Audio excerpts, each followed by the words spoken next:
What is up, Las Vegas and friends? We are back with the Guest List podcast. And if you're out there on YouTube, make sure you hit the like button. Make sure you're subscribed.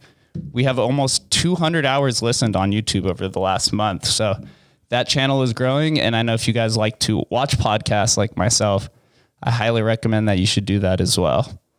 And today, I'm very excited. I'm sitting with the man who developed the building that we are currently sitting in. His name is Sam Cherry. He is the co-founder of Cherry Development, and he is also the head of the Las Vegas Planning Commission and the Las Vegas 40 Under 40 alumni. Very fortunate for this opportunity, and thank you for coming on, Sam. Thanks for having me. Appreciate it. Like I said when we were walking up, I bet you probably never expected that you'd be having or be participating in a podcast in a building that you had developed. So I have a few questions before we actually get into it. What is the head of the Las Vegas Planning Commission? Is it as basic as it sounds, or is there something a little bit more intricate about it? Yeah, so I'm not the chair at the moment. It rotates. Okay. So between the different commissioners, we try to give everyone a chance to kind of be the chairperson and vice chair and rotate out. So I am not the chairperson right now. Lou is. He's wonderful. Lady Silvia, he's a great person, and Trinity Schlotman is our vice chair. It's a nice group of people.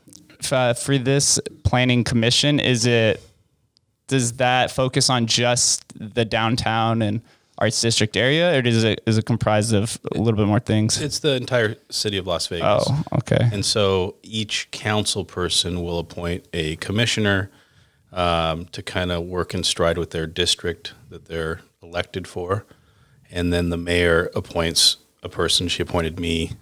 She kind of works as at large at everything. Oh man, that's cool.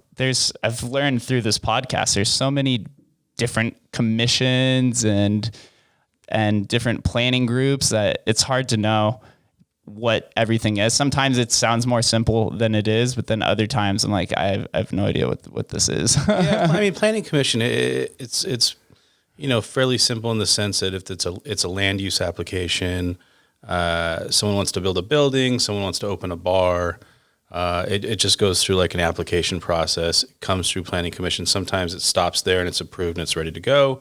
Other times it works its way to city council, and the city council has the final approval on it. Okay, and so the commission, they weigh on certain aspects, like would it be a detriment to the city? Is there a lot of advantages to having this? Are there zoning variances and legalities and certain things like that? Yeah, is it they use the words harmonious and compatible? That's what we're looking for.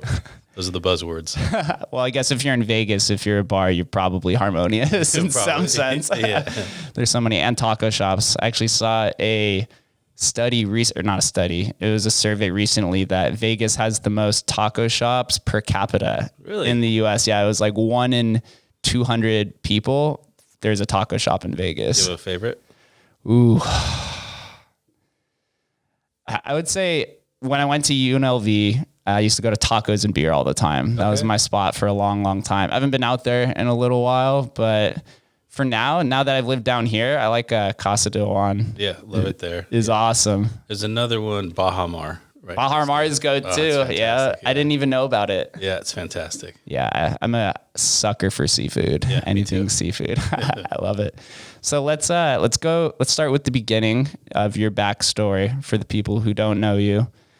Because I actually had to do a little bit of research on you. Could not find anything social media related. You're like a Vegas ghost working in the wind. Nothing's on social media. Cool. So let's start from, let's just say your childhood and leading up to high school. What was youthful Sam Cherry like? What was his mindset, and what did you do during these times? Youthful Sam Cherry. So I was born in Arizona. And we moved to Sri Lanka when I was a kid for a couple of years. That's right under India. For those who are wondering where Sri Lanka is. I lived there when I was a child. We came back to the States, and young Sam Cherry was a golfer. I golfed every single day. That's what I wanted to be a professional golfer. So up until I was 16, I had to make a decision. Did I want to push forward and be a professional golfer or get into business? And I picked business. When we got back to the States, we moved to Nevada, And my father at the time was coming up here in the 80s, like commuting back and forth. And he worked for the Department of Interior in the federal government. And then the whole family moved up here. And then I was a bit of a punk kid and didn't finish high school. I was told to leave. That was around my sophomore year. What high school was that? Green Valley. Okay. Yeah, Green Valley, which was a great school at the time. Our golf team was like best in state, and I played on the golf team, but the football team was great. The baseball team, all the sports were like really something else. But I had to pick if was I going to be a golfer or in business, and got into business. And at that time, that meant having vending machines in different doctors' offices and car dealerships, and going to Costco to buy bulk candy to fill it up and go collect my quarters. Right when I turned 18, I got into real estate. I knew I needed to have a path. I needed to have something. I didn't have a formal education, so I needed to have something that I can kind of get into quickly and have some type of certification behind it, which is the real estate, license. So got into that, and then just started buying property. Had no money. Was buying stuff 100% financing at the time.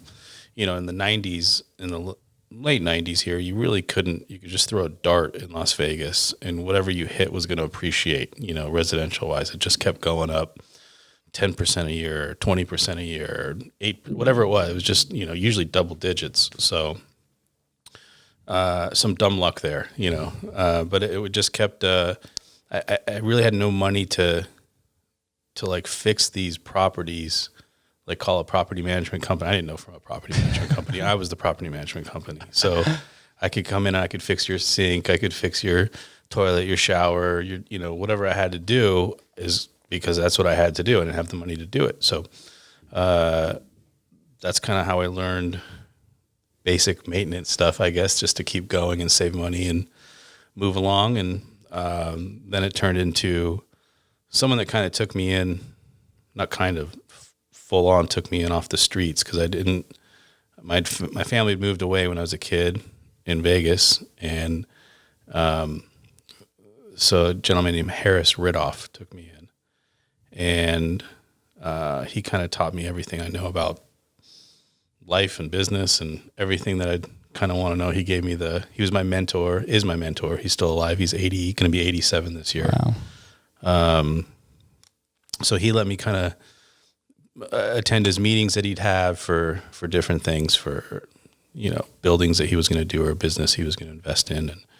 And as I got a little older and wiser, I was able to run the meeting. So the next thing I know, I'm into bigger deals as far as construction or development. And then one day, woke up, I was in my early 20s, 22, I think, and said, I want to build something in downtown Las Vegas. I used to hear Oscar Goodman just constantly talk about downtown Las Vegas. And one thing I learned in real estate school is that you kind of follow government money. Like what's happening, where are they investing? What's the infrastructure look like?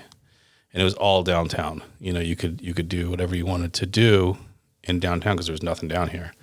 So I said, well, I'll build a high rise, and everyone, there was a line 3,000 people long to say, no, it can't be done, and I think just Harris at the time saying, yeah, you can do it. So we built the first residential high rise in the city of Las Vegas, the city boundary, at 900 South Las Vegas Boulevard. And then at that time, when it came online, was 2006. So it was just a wild time. It was kind of the beginning. Is early days of downtown. Yeah, it was the beginning of kind of wild, craziness happening in the market, just with interest rates. This is right before the crash too. This is before the crash. Everyone's taking like home equity lines and doing all these different things. The banks are giving me, $80 million loans, $65 million loan on my signature. That's crazy. And you're like mid-20s at this point. Yeah, exactly. Yeah. I mean, it's if you like think about couldn't even insane. fathom they see that amount at that age. It's just crazy. And looking back, it was crazy. But, we knew every part of our project from A to Z.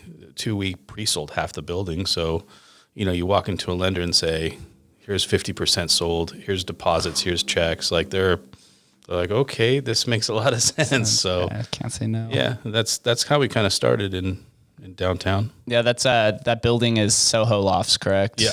Yeah, it's prominent. It's 120 units. That's crazy that you're taking that much money out at a young age. It's hard to fathom. When I was younger and I was in college, I was a lifeguard making $10 an hour. You get a check of $800 and you're like, oh my God, this is so much money. Yeah. I could pay my rent. I could go get food.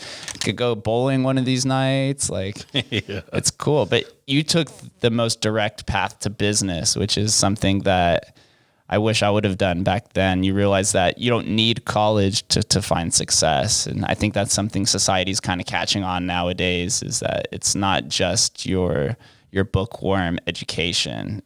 Life is all about experience and network connections. It is. And it's I think I've evolved as I gotten older, about just education in general and having children now. And, of course I want my son to go to school, but like, if he's not passionate about it, then, if you want to go to school for something very specialized and you come out of the school with that focus and it's happening, great. And I say great, you're going to come out of it, possibly with a student loan that you have to pay off, possibly not, but at least you'll have direction, whether it's, in the legal world or medicinal, whatever it is.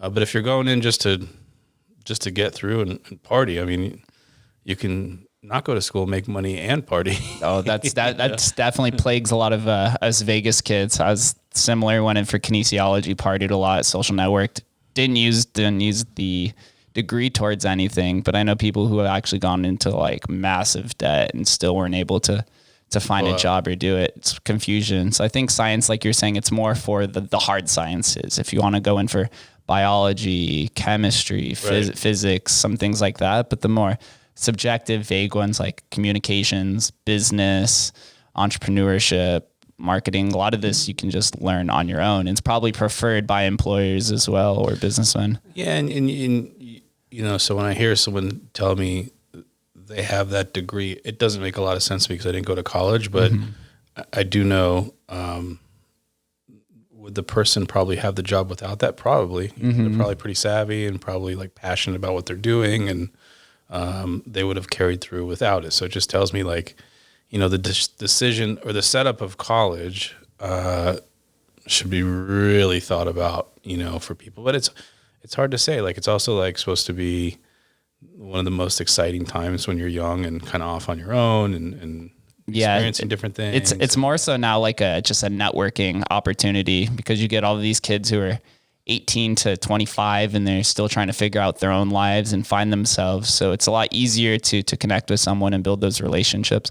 Yeah. Where it's like once you get older, and this is one of the reasons why I started the podcast, is that you realize you have to like offer something. You have to offer some sort of service or reward or something like that to meeting people, because people are busy. Yeah. They're either making money, they have families, something like that, where it's not as popular in the college medium. Right. So you have to offer something to them. And so, like I was saying with this podcast, it's funny that, 6 months ago, people wouldn't give you time of day, but all of a sudden you put a microphone between people and you give it, or you blast it out to hundreds of people.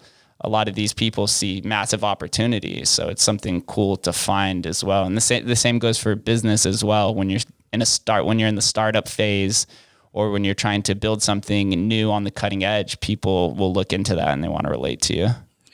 Yeah, definitely. But in college, it's more so like, hey, I'm young, you're young, we want to drink, or we want to figure out what we want to do in our lives. So it's much easier to connect. Yeah, on makes that. sense. Yeah, so that's the business realm that I really enjoy with that.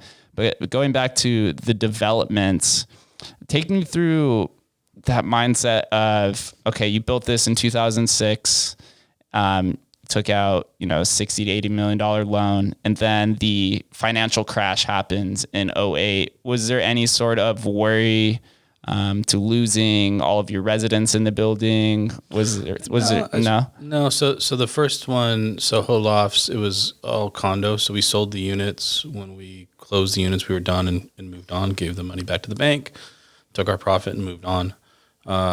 We started a second project called NEWPORT Lofts, just to the west of Soho, little bigger in scale, a little taller. And that was a joint venture with another group. And they had the capital in the deal. We didn't. And that's really when the downturn, where we got affected is we had a third tower we were going to build where the Eclipse movie theater is right now. And we were close to $20 million into it before we pulled the plug and said, no, this isn't going to go. We'd be the Fontainebleau of downtown is what would have happened. Oh boy. Yeah, that thing's been sitting there for 12 years now. Yeah, exactly. Yeah.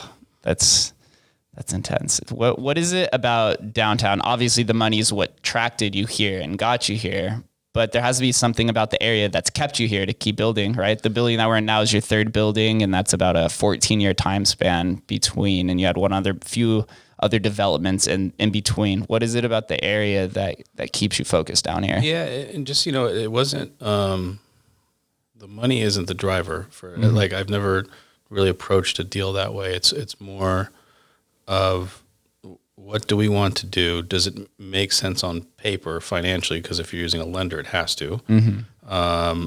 And then most importantly, do I love it? If I love it, that's what I want to do.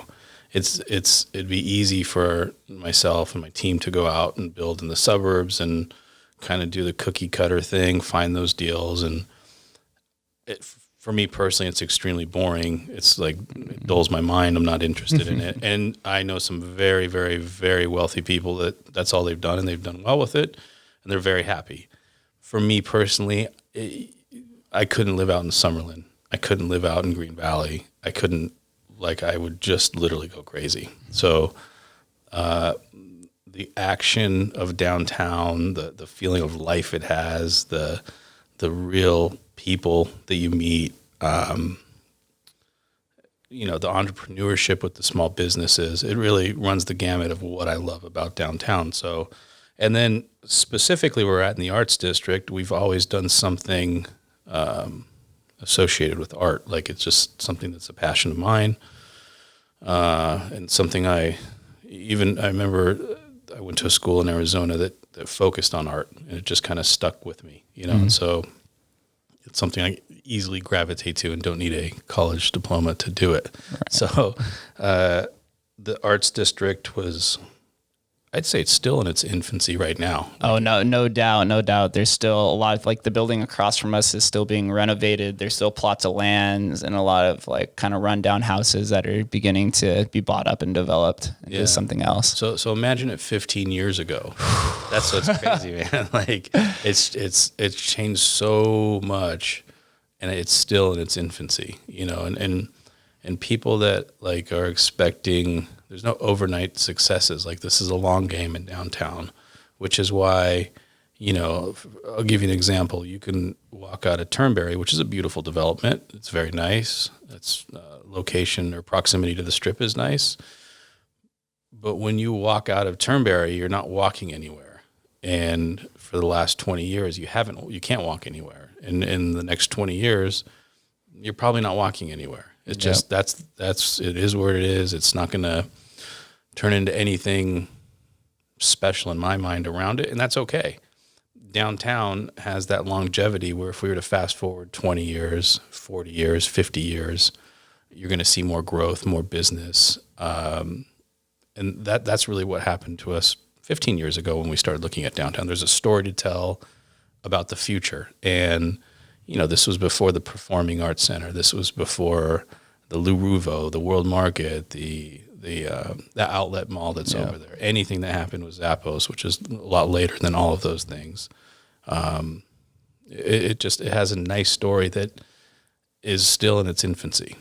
Yeah, I think I saw an article recently too that the Arts District was voted as the most. I don't remember. I don't think interesting is the right word, but it was something along those lines of neighborhoods to live in the United States. I forget what magazine that was, but I saw a bunch of the tenants posting it. Oh, that's cool. Yeah, so it's because I enjoy this because, like you said, you can walk out of this building. There's a yoga spot. There's millions of mom and pop restaurants, antique stores, a diversity behind it, the murals, the paintings, and the I think it really shows the diversity of what this town is. Working on the Strip and working in these nightclubs, there's hundreds, if not thousands of people who fly from all over the world to apply for these jobs. So it shows that there's something really special about Vegas and that we can bring in attraction and residents and tourists from all over the world because there's something special. But I do feel that this art district and downtown is kind of the heartbeat. There's a lot of culture that's being built here because Vegas for so long has kind of been faceless. It's really just been tourism dependent, which it is. We were trying to bridge off of that before coronavirus hit. But I think where Vegas is going to shine most is in this region, in this area. I think so. I think it's clear when it opened up again, the businesses where people wanted to get in, even though it's there's new regulations involved with how you go to a business, and rightfully so. It's just we're in a pandemic.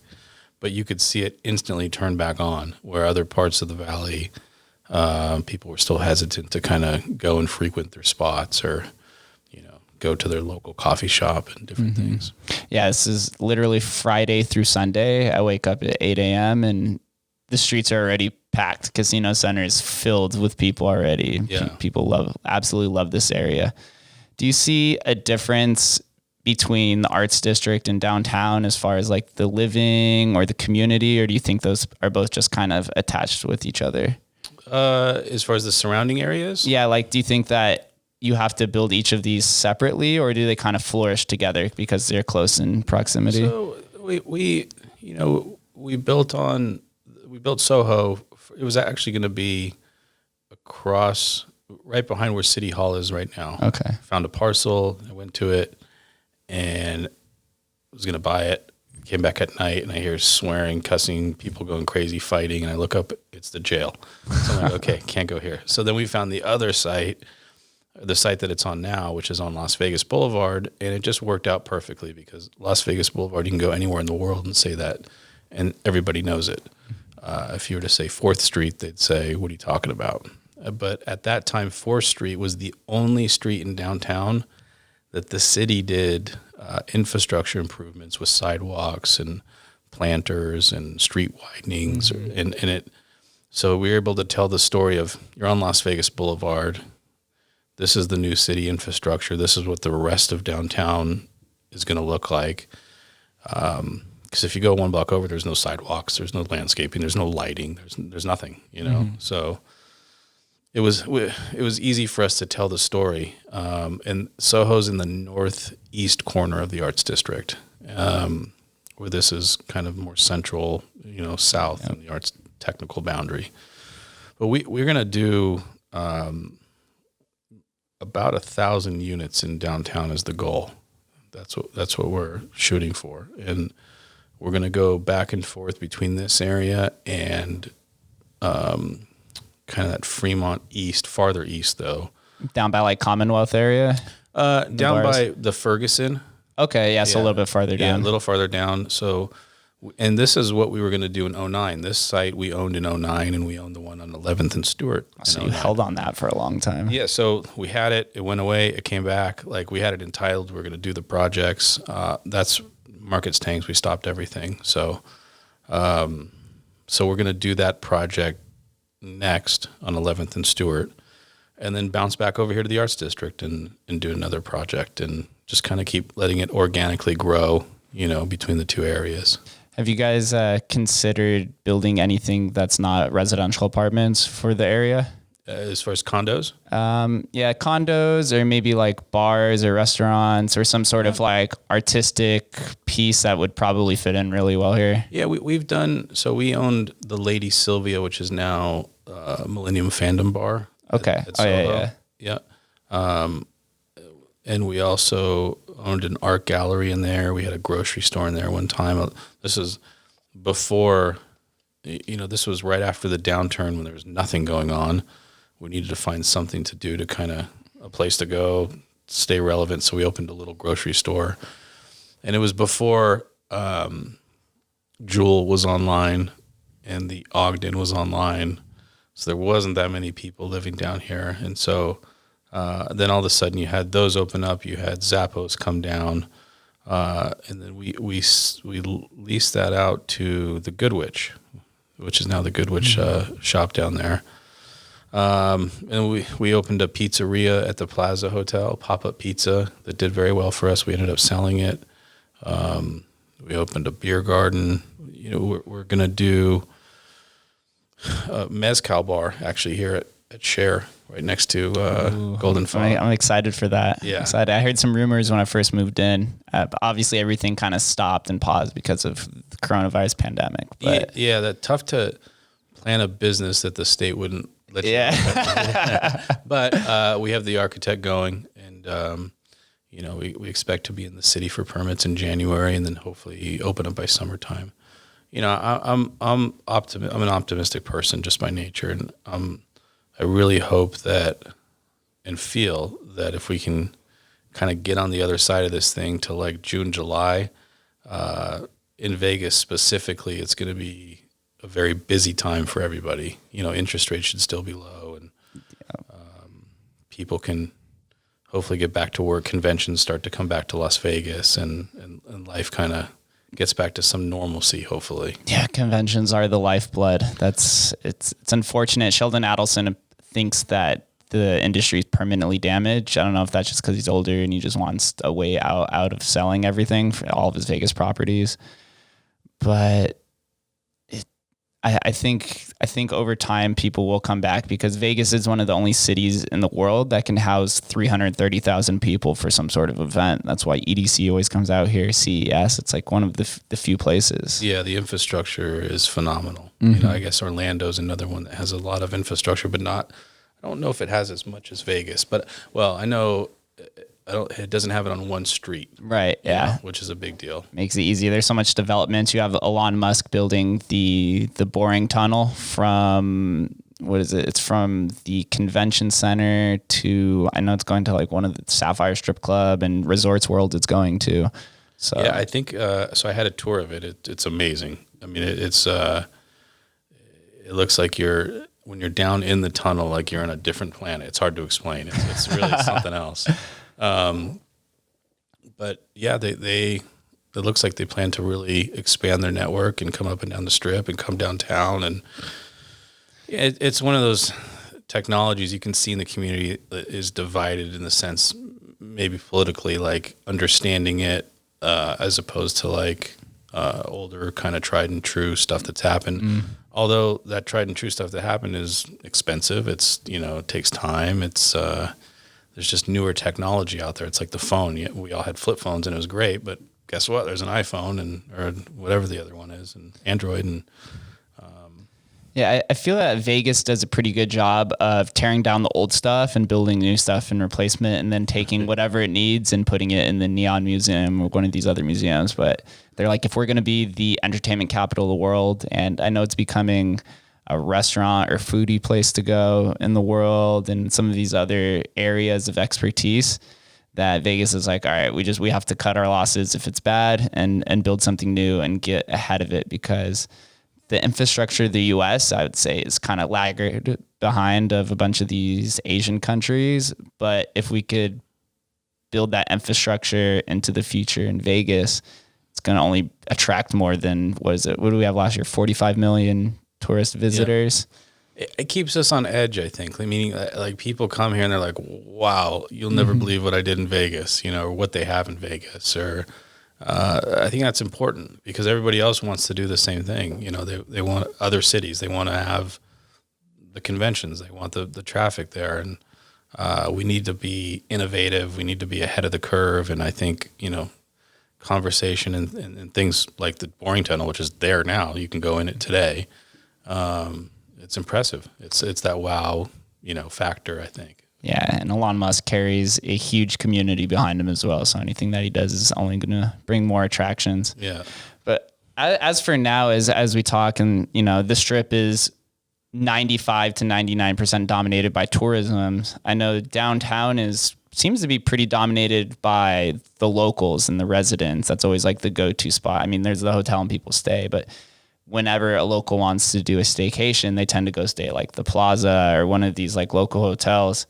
Do you think building more of these attractions and residential homes and things like that we can eventually gravitate the downtown area to be like a must-go spot as well? Yeah, so when we started in downtown, there were some surveys done and in the valley, and I want to say it was 90% of the people said they were scared and didn't like downtown and didn't want to go downtown. And then when we fast forward maybe 12 years from that, and this was after Zappos came in and Tony Hsieh was doing a lot of infrastructure, purchases and stuff like that, businesses. There's a lot of PR around that, just like what was happening. There was a survey after that, and keep in mind the Smith Center was then built. All these different things were kind of there. It flipped to 85% of the people saying they had visited it, they liked it, they had a great experience, they'd come back and do it again. So, which was huge. I mean, to get people out from the suburbs, because we're still a commuter downtown. At 5 o'clock, people leave the courthouses, they leave City Hall, they leave all the big employment centers, and they go out to the suburbs or close to. So to have people come from Green Valley, Henderson, Summerlin, North Las Vegas at night, to go to a restaurant or a show is a big deal. It is. Yeah. So I think it's, I hear more and more groups of people saying, hey, let's have a night out. Let's go to downtown, and it's something that's totally off their radar, something they'd never do. It might be around a show at the Smith Center. It might be just going to Esther's Kitchen or Don Juan's or to an art opening or, a gallery opening. But they're doing it. The Mob Museum, which everyone thought was going to be a flop, was a big hit. Huge hit. Yeah. So that was a lot of controversy when that was, Oscar took a lot of comment on that just because there was some funding involved. I can't remember if it was federal or how it was funded, but it's a huge success. It's done very well. Yeah. I want to touch on that part where you talked about that people were kind of fearful to come down here because I know the homeless population, at least 10 years ago, was very prominent all over the place. I know now it's getting better. I had Meredith Spriggs on the show that runs shareDOWNTOWN, the homeless outreach service. And I've noticed there's a few actually homeless outreach services down here trying to fix that population behind it because that is one of the worries. And, we want to get them help too as well because people become homeless for so many different various reasons. That isn't just financial loss or ruin in those natures. So. Yeah, it's heart-wrenching to see. But, being down here, just having an office down here, you start to just talk to people. So, you start to know, like, who's in the neighborhood and kind of why. And there's what we're seeing is a lot of mental health issues, that they didn't want help. They're still in downtown. They're still homeless. They're I don't want to say they want to be homeless because I don't believe that, but they didn't want to seek the help that would get them to like a different path, basically. Then there's some people that, like you said, they were just on the edge. They were pushed into this, and like Meredith and her group are like able to pull them out and get them kind of back on track again, which is amazing. It's really something special. Yeah, it's cool that she was able to integrate her nonprofit organization into the downtown area where they have the, what's it called? The garden in the alley. I might have butchered that name, but shareDOWNTOWN Garden, which is cool. And I've noticed that people who are down here, they're just very passionate about it, whether they're a nonprofit, a profit organization, or just a resident. Everyone really sees the potential down here, which is awesome. So I hope, just as a suggestion, if we could get a grocery store in the arts district, that would help increasingly. I think so. And I think, It's still a little ways down the way because they go off a certain head count in an area, and we just don't have it yet. So I think it'll get there eventually, and I think there's some stuff.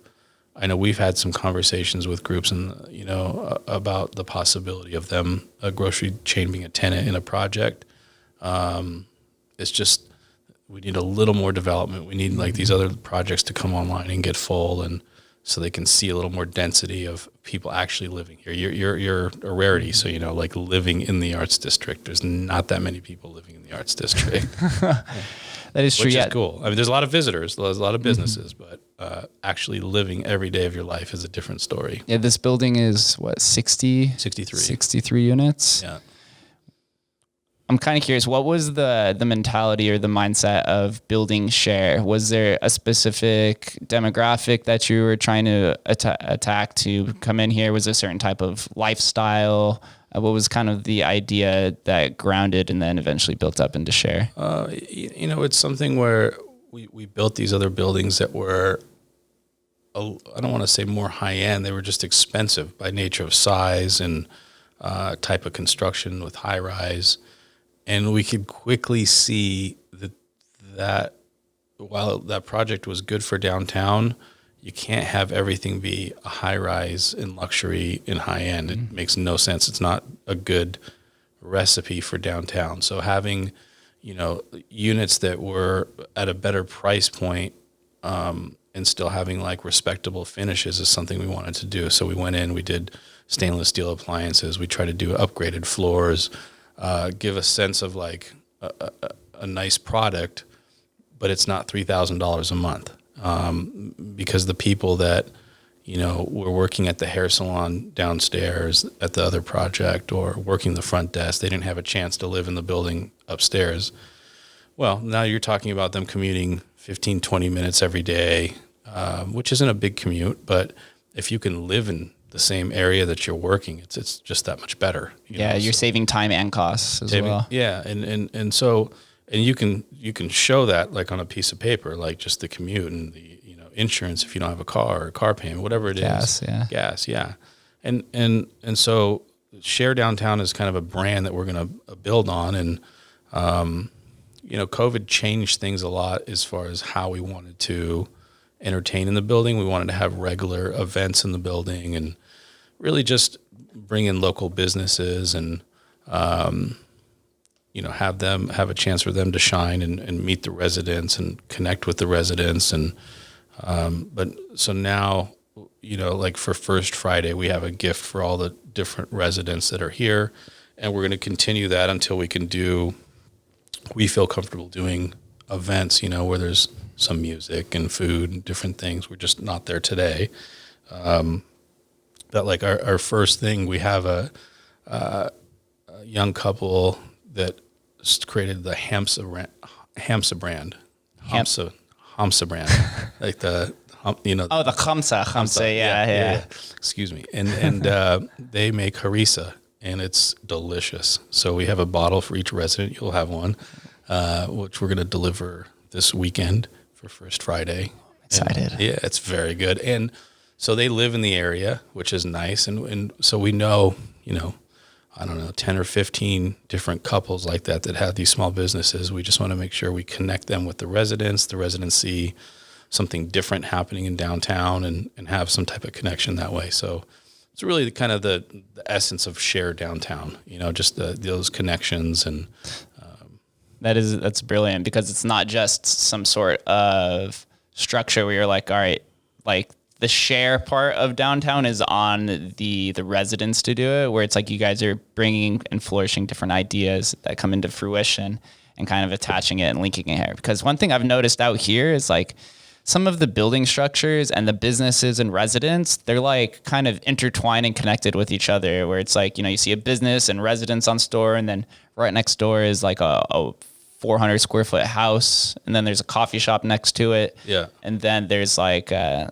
forget the alley fitness, and then right next to it's like a music studio, but it's kind of like inside of it. So it's like you walk by a lot of these businesses and it's like you just don't even recognize that that's actually a business or that it's two separate brands, right? Because of how unique the area is. And a lot of these buildings are a little bit older too as well. And you kind of want to keep that intact because it gives you that like old Vegas vibe as well. Yeah. It's the few buildings that we have to keep like that is great. You know, like you said earlier, we tear everything down, and you know, I wish we had some of the larger, older buildings that other cities have that has that charm and stuff that you just can't recreate.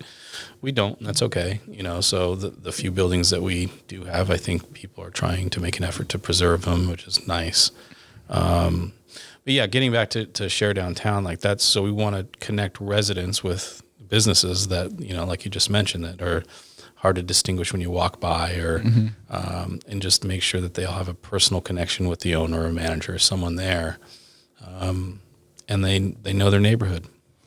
Yeah, it's the Arts District, as one of the magazines rated. I'll make sure to link it in the show notes, that it was rated as one of the top neighborhoods to live in the U.S. And it's beautifully put because of the variety of not only businesses but people and ideas and the different jobs that people hold throughout here. You know, you have like a podcaster in here, and then we have tenants that work in like the weed industry and the sports betting industry and all kinds of different variety ones, which is like you don't find that often in Vegas, where all these people can connect on top of each other. Yeah, it's nice. It's beautiful. It's beautiful as well. And so when I was doing some studying up on you, I listened to your podcast with Jonathan. And in there, you had mentioned that you were you served some time in the Israeli military. And I'm very curious on this because as we spoke when I walked up here, my mother lived in Israel. You know, I'm Jewish. I was in the API fraternity. So I'm curious, what was that experience like? And what age did you serve that from? Oh, I was 21, and it was through a volunteer program. And I'd signed up in August of 2001, and then 9/11 happened a few weeks later, 3 weeks later after I signed up. And I don't know if you remember 9/11 vividly, but it was just the craziest time. Vaguely, yeah. Yeah, I mean, it was insane. And so in Vegas, the airways were closed for a while. I think most of the country, but unless it was like a military flight, they weren't leaving. So you could like look at the strip and there was nobody there. It was the strangest thing in the world. But so I think I was on the first or second flight, like when the airways opened up again, and flew to Tel Aviv, and then they picked me up and I went to a base. Julis is the base. It's a tank base, and it was right on the north border of the Gaza Strip. Okay. And kind of a wild time because like right when I landed, I think it was the Minister of Tourism was assassinated in the King David Hotel, and then every week, you know, for the next I don't know how many months, there was a bombing, there was a shooting, there was a bus exploding. I mean, a cafe exploding. It was just kind of a wild time. We would hear every night like mortars, you know. Rockets being shot off. And is that when the Iron Dome was instilled over there in Israel at that time? You know, I want to say they had it then. I don't want to misquote and say, you know, so the base I was at, the tanks would come in from the field and we would literally just strip them down, and they'd go through this process of cleaning and rebuilding, and they'd come out the other end of the base looking brand new. And my job was to flow test the gas tanks, and once a week we'd have a crane come and we'd connect the hydraulics of the cannon to the base of the tank. And so, you know, it sounds kind of menial, like flow testing a gas tank, but if you're out in the field and you have a lot of sand caught in your tank, you can't move, you're being attacked, you know. Yeah, and you're done for. You're done for. And these guys are living in their tanks in some situations, in the sense that like they get in a situation, they might be in their tank for 3 days, like doing everything you do as a human for 3 days, you know. So it was very interesting to see that side of the world, and it was like a moment in time that was a hot moment. Like it was just so much happening between what happened in the States, what was happening over there. Filled with emotion and it was patriotism and heritage. Yeah, it was different. It was so then I came back to the States, and that's when I really started thinking about like, okay, well, I'm now 22. What do I want to do? And that's when I started listening to what Oscar Goodman was talking about with downtown, and that's when I started getting into real estate and started my downtown life. So it had some sort of impact on you, to say the least, as far as like an existentialism of what you want to do next, because you're out in the Middle East where people are literally fighting for their lives every day, and here you're in the great States with a huge opportunity in front of you to go do something different. Yeah, it was just people, I guess they need those moments in their life to have a little clarity or direction or whatever it is, just to kind of get them to that next phase in their life. Did you decide to go over to Israel? Did you grow up in a strong Jewish household? Was there some sort of heritage passion behind it? I did not. The Harris, who took me in, really, he taught me Judaism as I know it today. And I'd say there's more Judaism in my life in the last 10 years than previously. And, we'll go to the shul right down the street, the Chabad of Las Vegas, and because it's close and convenient. And I like the rabbi there, and I like all the rabbis in town. I think they're just, it's kind of a special thing to be a rabbi. They're very interesting. Yeah, very interesting. Yeah, the rabbi that we had at UNLV, his name is Rabbi Tzvi, and he hosts the Chabad at UNLV. Lives right across from the corner, and I would always, when I would have conversations with him, I had a bar mitzvah, but I never really believed in religion for the literal text, and he kind of sat us down and told us, a lot of it's about actually just understanding the message behind it. Whether you want to believe in it literally or not, it's kind of up to you. But that's why I kind of resonate with the culture. Is like it's very open to question things, and it's very accepting and almost kind of encouraged to do it, and they don't want you to follow it blindly. Yeah, and as I've gotten older, with religion, all religions, I see the positives of what comes out of a church or a synagogue or a mosque or whatever it is. Like I see the positive of a good leader in that environment that pushes a group of people to kind of help them through their difficult times in life and really celebrate their great times in life, and so, so I've become more of an advocate of those places of worship, regardless of what faith it is. It seems like it's a positive to me. Yeah, when I think the country kind of shows with the tension that's going on right now, that if you lose faith, then it just creates a polar divide. No matter if it's religion or politics or business or anything like that, you have to believe in some sort of bright future in order to prevail in the direction that you want to lead your life, or that you would like the outcome to be. Yeah. It's a very interesting, and I kind of agree with you on those lines as well, that I think it's when we get older, you start to realize, or you start to align more with your cognitive abilities and your emotions, rather than just, being an 18-year-old that's physical dependent, and, you just want whatever you see is what you're attracted to, or there's a lot more thought that goes behind the intangibles of life and the inner workings of relationships and different things of that nature that you can always learn in anything. Well put. Yeah, it's weird. The more people that I talk to in the city, the more that I learn, and the more I feel like I don't understand at the same time. So life is such a fascinating conversation, to say the least. Yeah. Where do you see downtown headed? Kind of going back to downtown before we get out of here. What is the future of downtown with amidst of a coronavirus pandemic going on? Do you think that downtown prevails, and do you think that it flourishes into something, how do I say this, something of differing value that is unlike something else in the United States? Well, it's hard for me to speak United States. I can say Las Vegas 100%. Like it's its own special area. It's like New York has Central Park. It's a special place. Like to me, that's what downtown is. That's what the arts district is.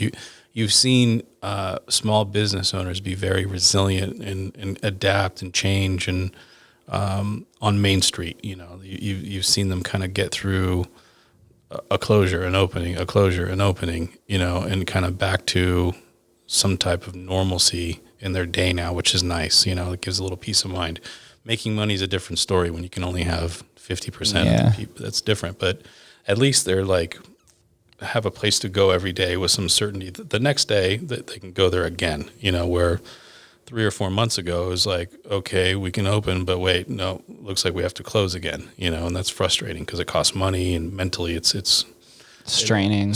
Yeah. So, but I think, for me, the story is the same in downtown. It's going in a positive direction. There's going to be more great projects that come online. There's more and more chefs that are looking down here, artists that are looking down here, architects, designers, everything, every field. They're like looking down here to say, okay, how do I kind of plug into this community? How do I grow with this community?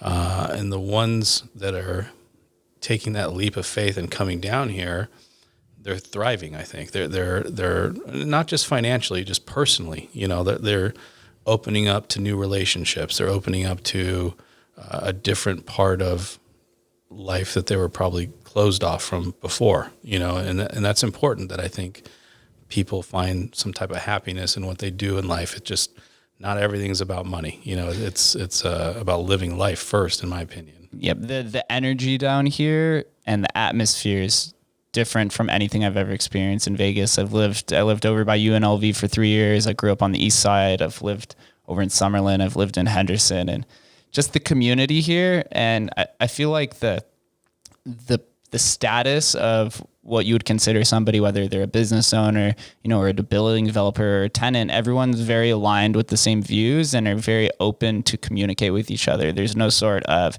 egotistical like hierarchy out here, which is awesome. I get to sit here and talk with you for someone who's been developing down here since day one to build it. So that's something that I really enjoy with it. And I think the energy is really tough to replicate. Well, and I enjoy talking with you. I appreciate it. So before we get out of here, I always ask 2 questions, same ones to everyone. First question is, what aspirations would you like to see fulfilled by the year 2030? 2030. So yeah, 10 years, like a 10-year, like. The one thing personally for me in Las Vegas, seeing education, kind of tick up the list, is I don't want to be last on education every year across the country. Like I now have children. I have a 12-year-old and I have a 1-year-old, and I want them to be able to go to school here and to the public system and feel good, that they're coming out with an education that's consistent with like what it takes to kind of keep growing. It's the system didn't do well for me here at the time. A lot of that was me. We're still on the list of being, towards the bottom, which is frustrating. So I hope in 2030 we have a great medical school. Our law school keeps expanding. Like it's done phenomenal, and I hope the medical school is there too. And, but as far as, K through 12, I hope that it increases on the public side. Yeah, we've been under 48, I think, every year since I was in school. Yeah, and you need to have an educated base of people to have a thriving community. It's important. I'm not educated, but I can see the value of it. It's very important. That's important. Yeah, UNLV is now a tier 1 research facility, so it seems like the college program is getting better, but like you said, the emphasis on K through 12 needs a lot of help. Yeah. What does Las Vegas mean to you? What does Las Vegas mean to me? Las Vegas, well, it's number one, it's home. It's the greatest time when I was, a teenager. Odyssey Records and the lounges and the casinos and Gordon Biersch on Wednesday night with reggae night. And, Utopia and the clubs and the lake, Mount Charleston snowboarding, Red Rock Canyon hiking. I mean, it's a town like when you live here and then you're young and you go to another town and they stop at 10, 12 or 2, you're very confused. Like, well, what's going on? Because here you literally could do anything, any time of the day. Yep. You know, you could go to the Skyline Casino and have a 99-cent breakfast, and you could do that at 3 a.m. You could do that at 3 p.m. It was just different. You know, it was different way of living, and I've loved it, and I loved downtown especially. Yeah, it's unlike any other city. I go as far as to say in the world, 24/7 nature. Although I am mad now that the grocery stores close at 12. Kind of took that away from me. Can't go and get a rotisserie chicken at 2 a.m. anymore. If all the listeners wanted to learn more about you or Cherry Development or any of your projects, where would I send them? They could go to cherrylv.com. They could come downtown. They could usually here or at Soho or at the Plaza Hotel Casino every single day. They could they can send info on our website, and I don't have any social media, but Share Downtown has an Instagram. They do. Yeah, they're pretty. Matt's on, and Matt and Tiffany are on it. Yeah, pretty hard. So that they can reach me through there. And I try to connect back with everyone that reaches out. So. Yeah, that just shows the character of Sam. So, Sam, thank you for coming on. This was an awesome conversation. I really appreciate it. Learned a ton. Makes me even more excited to live down here. Right on. Thank you for having me. I appreciate it. Thank you guys for listening, and we'll catch you next time.